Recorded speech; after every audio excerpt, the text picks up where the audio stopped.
Hello, it's Mr. Hornsby 83 with another Mr. Hornsby 83 review of Dragon Ball Super, episode 49. And this was a good episode, but before I get into the review, just found out today Jarlon Tipton, former Colt, passed away. Well, I think a freak accident, accidentally shot himself or something like that. Rest in peace to him. He very young. We used him for a fullback his rookie year. I think we were going to use him for fullback this year, but we ran out of room on the roster, so he was one of the ones that got cut. But thoughts and prayers go out to his family, and it's terrible that someone so young passed away that way. And crap, sorry about that, but so, rest in peace to Jarlon Tipton. He had a bright future ahead of him, and unfortunately, stuff like this happens. So now into the review. Picks up pretty much where the last episode left off, which was Trunks attacking Goku. Goku saying, "Trunks, what's wrong? What's wrong? What's wrong?" And Trunks just kept saying stuff to him, and then eventually Bulma smacked him in the head and snapped him out of it. And he seen that Bulma was there, he seen Vegeta was there, so he realized he succeeded in making it to the past. So he bows his head down and apologized to Goku because I think future Trunks from the future has a better has a great bond with Goku a lot more than he did with Vegeta, because them two, it seemed like them two clashed throughout the Cell Saga, Vegeta and future Trunks. And even here in a sec, you'll hear about something else that went down with Vegeta and future Trunks. When he seen Bulma, he was happy to see her, and then he seen Vegeta, he's like father or dad or whatever he called him, can't remember. It was one of those though. So he starts explaining to them what's going on. Vegeta asks, was this caused by Majin Buu? Which we got the explanation, and Trunks right away immediately says no. I had already taken care of Dabura and Babidi, because he said he got help from the Kaioshin, I think that's what they called it. So he got help from the Kaioshin and in training, because when he first fought Dabura, he was outclassed by Dabura. And then, the second time he fought him, he freaking wiped the map with him and Babidi, which is something Gohan could have did in the freaking original Majin Buu saga, but didn't, because he had spent so much time sitting there going on dates and going to school and that to train. So after that, he explains to them about Black, and when he appeared, he appeared just a year prior to him coming back to this timeline. So he explains a little bit about him.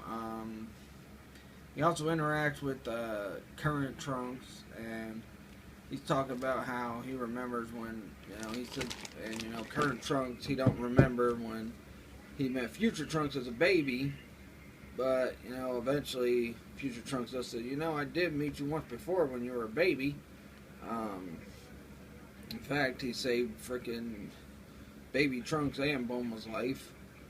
So that pretty much he was saving himself, but you know how that is, because, but then again, he would have still existed in his timeline, but then we wouldn't have current Trunks in this timeline, which, now I think about it, I would have preferred that anyway, because freaking, the kid version of current Trunks is okay, but after watching GT and seeing how he turned out in current version of Trunks, just was lame.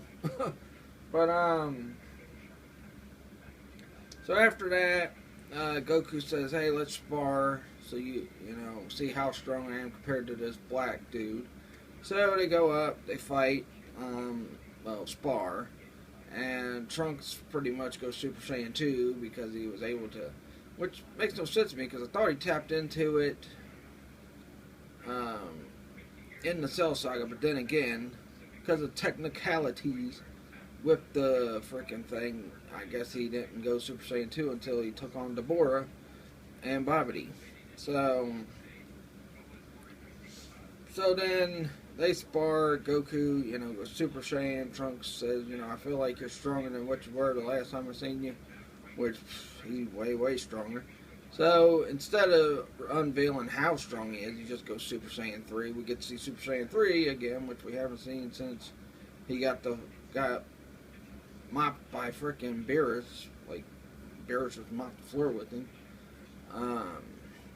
So after that, he kind of, sparring, he blocks, the fingers, kind of like, well, he used both fingers this time, kind of like when he first met Future Trunks, where they were, like, just doing a sparring, and he's, like, just using one finger, used both fingers this time, so he knocks him down with one hit, and he says, yeah, you're about as strong as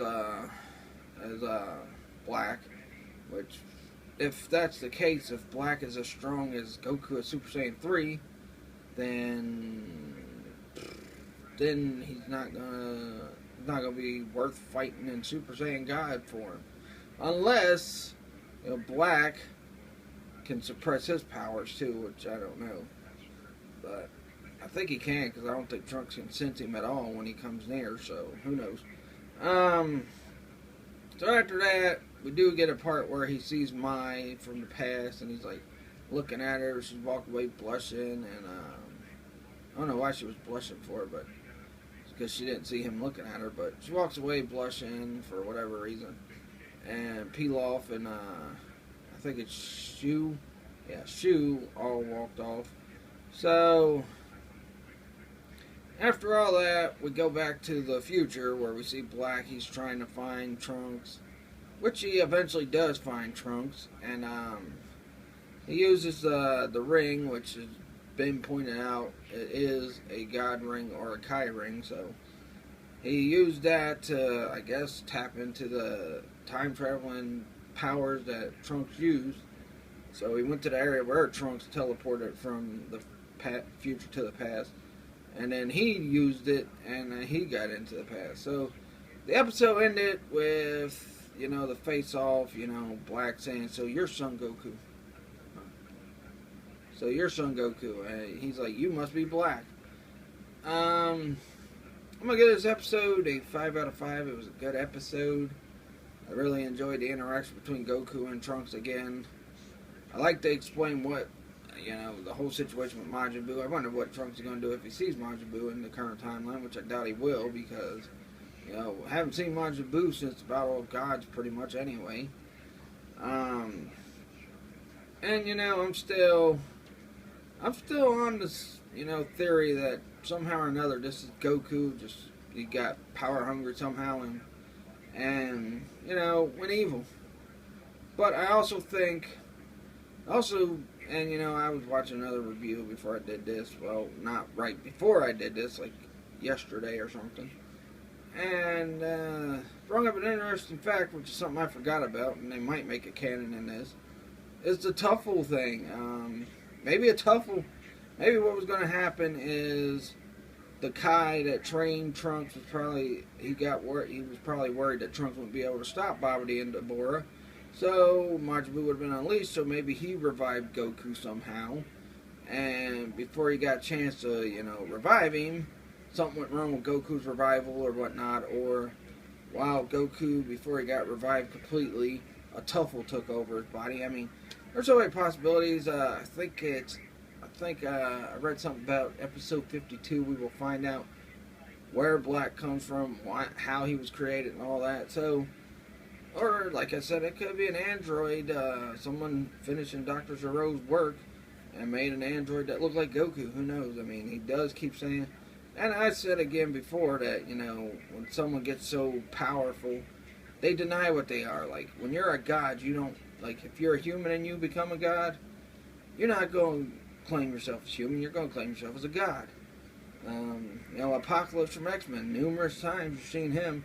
He became a god, but plus he's part alien, and he don't refer to himself as a mutant. He says he's far superior to mutants. Maybe that's the case with Goku Black. Maybe Goku became a god, denounced his Saiyan heritage, which I've said this time and time again, And you know, yeah, he'll call the other Saiyans, but he don't consider himself a Saiyan no more because Apocalypse did call other mutants. Like when the X-Men interfered, he's like, I'm tired of fighting these mutants. I mean, even in the they did it a lot, mostly in the cartoon. I don't know about how much they did it in the comics. I think they did it a couple times in the comics too. But yeah, 5 out of 5 for this video. I got a lot planned for this week. I'll unveil what. I'm going to do some written reviews of some wrestling shows, especially TNA from tonight. And, as usual, my Shark Week video, because, like E3, Shark Week videos have become a staple of my channel. So, please like this video, leave a comment, subscribe for more, follow me on my Facebook fan page, Mr.